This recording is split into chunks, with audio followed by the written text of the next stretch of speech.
Khung cảnh trước mắt này không phải đang bắt lươn, mà là đang cho lươn ăn. Đây là một nhà hàng Nhật chuyên làm món lươn nướng. Để tiết kiệm chi phí nhập khẩu đắt đỏ, ông chủ đã tự mình xây dựng gần đó một hồ nuôi cá quy mô nhỏ, từ nuôi lươn, chế biến tại chỗ cho đến nướng trực tiếp và giao hàng tận nơi, tất cả đều khép kín trong một quy trình, hình thành mô hình tự sản xuất, tự tiêu thụ hoàn chỉnh. Theo đà làm ăn ngày càng phát đạt, trung bình mỗi ngày quán bán ra tới 200 con lươn, khiến những người Nhật vốn nổi với món lươn nướng truyền thống cũng phải ganh tị. Nhiều người còn tìm đến để bàn chuyện hợp tác, đặt hàng. Quán không có trang trí cầu kỳ, xa hoa, cũng không có thực đơn hải sản phong phú, đủ loại bày biện bắt mắt. Món duy nhất làm nên tên tuổi chính là lươn nướng than. Bất cứ thực khách nào từng ghé qua đều không tiếc lời khen ngợi hương vị độc đáo, bên ngoài cháy thơm, cảm giác tan ngay khi vừa cho vào miệng. Chính điều đó đã khiến quán nhỏ tưởng chừng bình thường bỗng chốc nổi danh khắp nơi. Dù giá mỗi phần ăn đắt đến mức khó tin, nhưng vẫn không ngăn được thực khách trung thành săn đón. Để khách có thể sớm được thưởng thức món cơm lươn nướng yêu thích, ngay từ lúc trời vừa hửng sáng, một xe đầy lươn sống tươi đã được giao đúng giờ trước cửa quán. Sau đó lập tức được nhân viên xử lý và bảo quản. Nhưng trước khi bắt đầu, nhân viên phải vệ sinh tay cá nhân thật kỹ. Ngay cả đế giày cũng phải được rửa sạch ít nhất 3 lần mới đạt chuẩn. Sau khi mặc đầy đủ đồ bảo hộ, họ mới được phép tiếp xúc với lươn sống. Vì quán nằm gần khu ăn uống đông đúc nên lúc nào cũng thu hút rất nhiều thực khách đứng xem. Do đó nhân viên buộc phải xử lý xong hàng trăm, thậm chí hàng nghìn con lươn trước giờ cao điểm, và lúc này cũng là thời điểm để đầu bếp thể hiện kỹ thuật dao điêu luyện. Trước tiên cố định chặt đầu lươn ở giá đỡ. Nhân lúc không để ý, nhanh tay rạch một đường từ cổ dọc xuống thân. Chưa kịp để con lươn phản ứng, đã gạt sạch nội tạng và xương sống chỉ trong một động tác. Cố gắng giữ lại nhiều nhất phần thịt lươn trắng mềm, nguyên vẹn, máu và chất nhầy phải được rửa sạch hoàn toàn. Chỉ trong chớp mắt, một con lươn trắng ngần như ngọc đã được xử lý xong. Toàn bộ thao tác diễn ra mượt mà, liền mạch, không hề có một chút thừa thãi hay chậm chạp, khiến người xem không khỏi trầm trồ thán phục. Tiếp theo là công đoạn xiên que, vừa tốn thời gian lại tốn sức, vì thịt lươn rất mịn và mềm. Để không làm ảnh hưởng đến hình thức bên ngoài, khi xiên bằng que sắt phải hết sức cẩn thận. Mỗi 3 con lươn sẽ ghép thành một bộ và được cố định bằng 10 que sắt, như vậy khi nướng mới đảm bảo nhiệt tỏa đều, đồng thời giúp miếng lươn không bị cong vênh. Chỉ khi chăm chút đến từng chi tiết nhỏ nhất mới có thể nướng ra những con lươn vừa đẹp mắt vừa ngon miệng. Nhắc đến nướng thì không thể không nhắc đến than hoa. Việc quan trọng đầu tiên là phải để than cháy thật đều và ổn định. Khi than đỏ rực từ trong ra ngoài mới bắt đầu nướng lươn. Một điểm đặc biệt cần lưu ý là phải nướng từ phía có da cá trước, để lớp mỡ dưới da được tiết ra và cháy khô, giảm tối đa mùi tanh lan ra trong quá trình nướng. Khi ngửi thấy mùi khói nhẹ pha chút cay nồng, mới lật sang mặt thịt để tiếp tục nướng. Lúc này mỡ trong thớ thịt bắt đầu chảy ra, không khí tràn ngập hương thơm tươi ngọt của lươn, còn thịt lươn trên than thì dần se lại. Nhìn từng giọt tinh túy từ mỡ rơi xuống than hồng, bất giác lại nuốt nước bọt một cái. Nghe tiếng da cá xèo xèo trên than lửa, cảm giác cơn thèm trong bụng bắt đầu trỗi dậy. Ai mà có thể cưỡng lại sức hấp dẫn của món nướng than chứ? Khi thịt lươn được nướng đến vàng rụm, thơm phức, sẽ được cho vào nồi hấp chuyên dụng trong chốc lát, vừa giúp thịt nhanh chóng ổn định hình dáng, vừa khiến thớ thịt mềm hơn, mịn hơn trong lúc chờ đợi. Đem hành lá, củ cải trắng phần xanh cùng một ít gừng tươi đặt cẩn thận lên vỉ nướng. Hun khói nhẹ, chỉ cần nướng đến khi dậy mùi thơm thanh là lấy ra để dùng sau. Tiếp theo là công đoạn pha chế. Loại nước sốt chuyên dùng cho lươn nướng khác với nhiều quán lâu năm dùng nước sốt ủ nhiều năm. Quán này luôn kiên trì nấu sốt mới mỗi ngày, như vậy mới đảm bảo nước sốt luôn tươi ngon và an toàn. Đợi đến khi hương thơm lan tỏa khắp nơi mới vớt toàn bộ nguyên liệu ra ngoài, chỉ giữ lại phần nước sốt tinh túy nhất. Nhanh tay nhúng cả xiên lươn vào trong sốt, sao cho từng thớ thịt được phủ kín không sót chỗ nào. Sau đó lại tiếp tục đem lên than nướng. Khi nước sốt bắt đầu thấm sâu vào thịt, lại cho vào thùng sốt nhúng thêm một lần nữa. Cứ như vậy lặp lại tổng cộng 4 lần. Sau nhiều lần nướng lại, thịt lươn mới hoàn toàn hòa quyện với hương vị đậm đà, ngọt thơm của nước. Trong suốt quá trình phải luôn quan sát sự thay đổi của thịt, liên tục lật mặt để tránh bị cháy khét. Khi lớp sốt bên ngoài trở nên sánh đặc và chuyển sang màu đỏ sẫm óng ánh, lúc đó mới được xem là hoàn thành. Rút que xiên ra, cắt từng con lươn thành những miếng vừa ăn.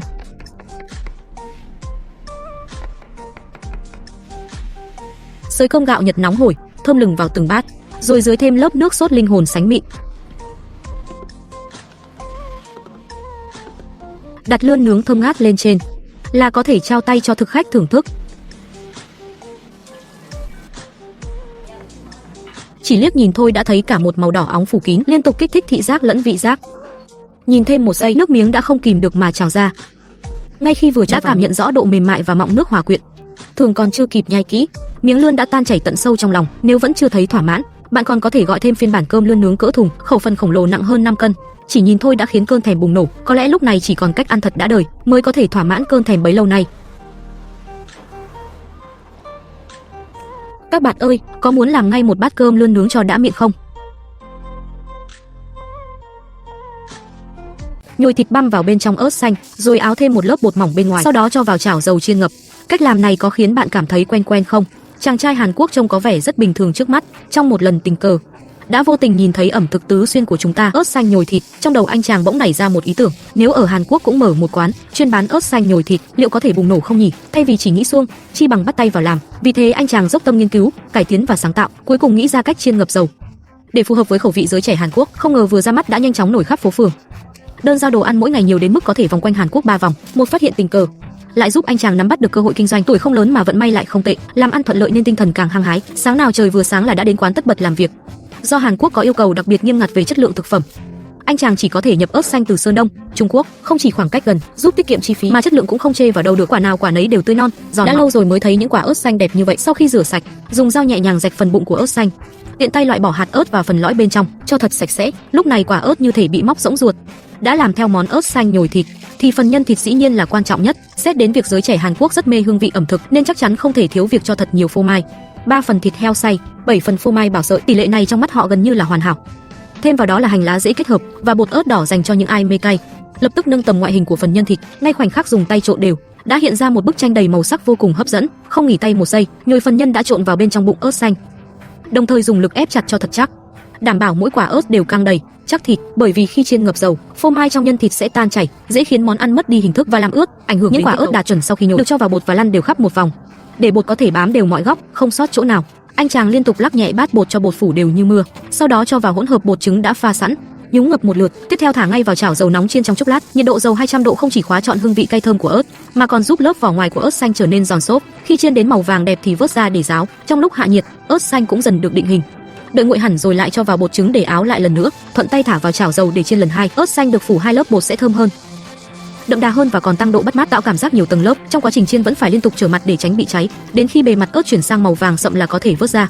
Lúc này không khí tràn ngập mùi thơm cay nồng của thịt, khiến người đi đường cũng phải dừng chân lại, muốn hít hà thêm vài lần. Do lượng đơn đặt quá đông, nhân viên đều bận rộn đóng gói mang đi. Trong lúc đó, để khách ăn tại chỗ không phải chờ quá lâu, anh chàng chu đáo sẽ cắt từng quả ớt vừa chiên thành các miếng nhỏ, rồi cắm thêm một que nhỏ là có thể mang ra bàn. Không ngờ cách cải tiến của anh chàng lại cao tay đến vậy.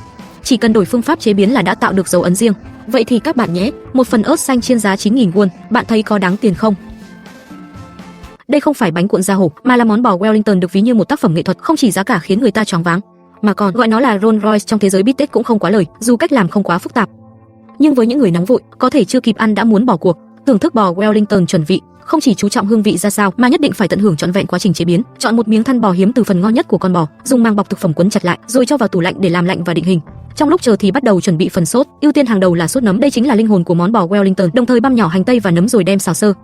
Khi dầu nóng lên thì cho bơ vào, rắc thêm một chút muối bì, lá hương thảo và tiêu đen, đảo liên tục rồi hạ lửa nhỏ hầm chậm trong 1 giờ. Đợi khi mùi thơm dịu lại thì bọc kín bằng màng thực phẩm và cho vào tủ lạnh để dùng. Tiện tay lấy miếng bò đã được định hình ra, tiếp tục đặt chảo lên bếp và cho dầu ô liu vào. Khi dầu nóng khoảng 70% thì bắt đầu áp chảo bò, cố gắng áp đều các mặt đến khi hơi xém nâu.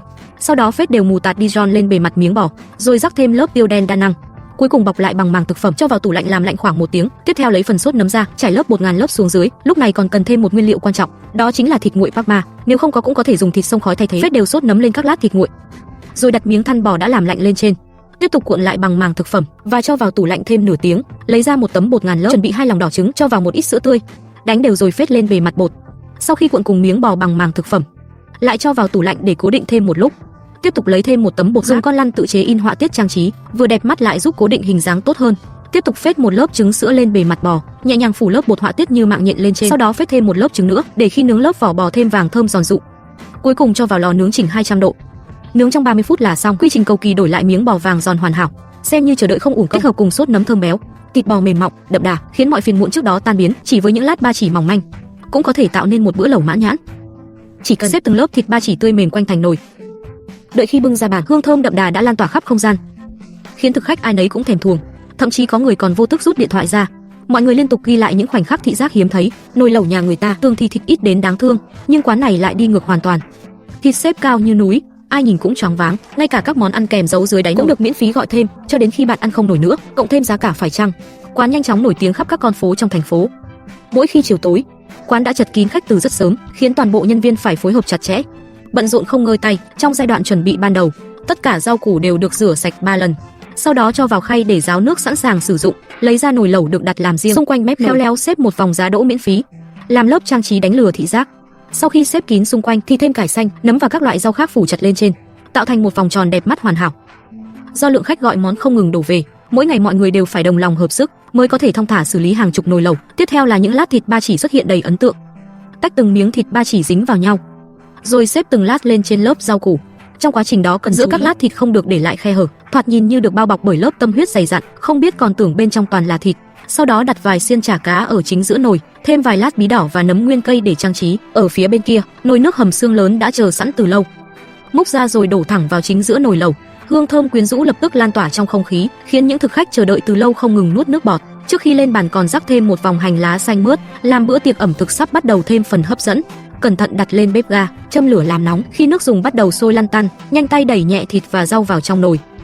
Chờ đợi trong giây lát, thịt dần chuyển từ màu đỏ sang sắc hấp dẫn. Vừa cho vào miệng đã cảm nhận được sự mềm mịn và trơn béo hòa quyện, không ngừng kích thích vị giác của bạn. Kết hợp cùng loại nước chấm linh hồn, muôn vàn hương vị tươi ngon tràn ngập đầu lưỡi. Nếu vẫn chưa đủ no, bạn còn có thể thêm bát cơm quê nóng hổi, vừa thỏa mãn vị giác, lại vừa mang đến cảm giác no bụng. Vậy thì các bạn ơi, nồi lẩu ba chỉ trông như núi thế này, mọi người thấy sao? Cảnh trước mắt không phải đang nướng thịt cừu xiên, mà là đang nướng da gà càng nhai càng thơm. Những quán nướng khác thường có đủ loại xiên thịt để thực khách tùy ý lựa chọn, nhưng ông chủ quán nhỏ này lại không đi theo lối mòn, chỉ tập trung làm duy nhất một món, da gà xiên nướng. Không ngờ cách làm liều lĩnh ấy lại giúp mỗi ngày bán ra hơn 1000 xiên, khiến các chủ quán nướng xung quanh đều ghen tị. Ai mà ngờ được, chỉ nhờ những xiên da gà cũng có thể kiếm bộn tiền. Những thực khách từng nếm thử đều khen ngon xuất sắc. Có người thậm chí chấp nhận nhịn ăn thịt suốt 3 ngày chỉ để được quay lại ăn cho đã cơn thèm mới thấy thỏa mãn. Chỉ cần hương thơm béo ngậy lan tỏa trong không khí là đủ khiến vô số người qua đường dừng chân lại, ngửi mùi mà bước không nổi vì tò mò, chăm chú nhìn những miếng da gà tươi rói xèo xèo chảy mỡ trên vỉ nướng. Chỉ cần nhìn thêm một giây thôi, nước miếng đã không kìm được mà chảy ra từ khóe mắt. Tuy toàn bộ quá trình làm trông có vẻ đơn giản, nhưng khâu chuẩn bị ban đầu lại vô cùng tẻ nhạt và tốn công. Số lượng lớn da gà mua từ chợ thịt vào sáng sớm, sau khi rửa sạch sẽ được đặt lên bàn sơ chế. Trước tiên phải xé bỏ từng phần mỡ thừa, sau đó xếp từng miếng da gà chồng lên nhau, ép sát và xếp lớp đều đặn, rồi dùng dao nhỏ rạch một đường chính giữa. Làm vậy sẽ thuận tiện cho công đoạn xiên sau đó, vừa nhanh gọn, hiệu quả, lại hạn chế tối đa những sự cố ngoài ý muốn. Nhắc đến xiên da gà, không thể không trầm trồ trước kỹ thuật và cách làm độc đáo của chàng trai này. Khác với các đầu bếp nướng khác là, trong điều kiện bình thường, anh ấy không trực tiếp dùng que xiên xuyên qua da gà, mà là vừa xoay que xiên, vừa xếp từng lớp da gà chồng lên nhau, thoạt nhìn giống như một con rắn nhỏ quấn xoắn ốc. Để tận dụng tối đa chiếc que xiên ngắn trong tay, anh còn phải xếp chồng liên tiếp 5 miếng da gà mới chịu dừng, đồng thời mỗi miếng da gà đều phải bóp ép cẩn thận để tránh bị tuột ra khi nướng. Cố gắng không để lại dù chỉ một khe hở. Chàng trai này không chỉ hào phóng về nguyên liệu, mà đến những chi tiết nhỏ nhất cũng không bỏ qua. Những xiên da gà đã xỏ xong sẽ có chỗ lồi lõm không đều, còn phải dùng kéo cắt tỉa lại cho gọn gàng, trông tổng thể hài hòa và bắt mắt hơn hẳn. Khi tất cả da gà đã được xỏ thành xiên, thì bắt đầu đặt lên vỉ để nướng. Bên tai lập tức vang lên âm thanh xèo xèo vui tai. Chỉ lơ đãng một chút là âm thanh ấy đã lặng lẽ chiếm trọn thính giác của bạn. Hương thơm của da gà trong không khí ngày càng đậm đà, khiến người qua đường liên tục dừng chân lại, muốn hít hà thêm vài lần nữa. Dù vậy, chàng trai bận rộn kia vẫn không dám lơ là chút nào, hoàn toàn không dành để ý ánh mắt xung quanh, chỉ tập trung canh da gà và lật xiên đúng lúc. Nướng đến khi hơi ngả vàng thì cho vào thau chờ nướng tiếp. Cứ thế lặp lại những thao tác linh hồn ban nãy, xoay vòng tại chỗ như con quay không ngừng nghỉ. Một lát sau lại đem phần da gà chưa chín đặt lên vỉ tiếp tục hun nướng. Trong lúc đó còn phải cho da gà đã nướng lại ngâm vào thau nước sốt bí truyền để thấm trọn tinh túy không thể gọi tên. Sau khi thấm vị lại đặt lên vỉ hun khói và nướng lửa. Nhưng đây mới chỉ là vòng nướng thứ 2, còn phải lặp lại tới 5 vòng nữa mới xem là hoàn tất. Khi mỡ thừa không còn nhỏ giọt xuống nữa, bề mặt da gà sẽ trở nên săn chắc hơn, ăn vào cũng không hề có cảm giác quá ngấy. Ngay trước khi mang ra phục vụ, da gà còn được ngâm thêm một lần nữa trong nước sốt bí truyền, khiến lớp da vốn đã giòn ngoài mềm trong lại phủ thêm một tầng hương sốt đậm đà. Vừa cho vào miệng là cảm nhận được sự mềm mọng và mọng nước kích thích kép, còn chưa kịp nhai kỹ thưởng thức thì đã nóng lòng muốn ăn thêm một xiên nữa. Trước định luật thơm ngon này ai mà thoát được chứ? Các bạn ơi, có muốn làm ngay một xiên da gà nướng than cho đã thèm không?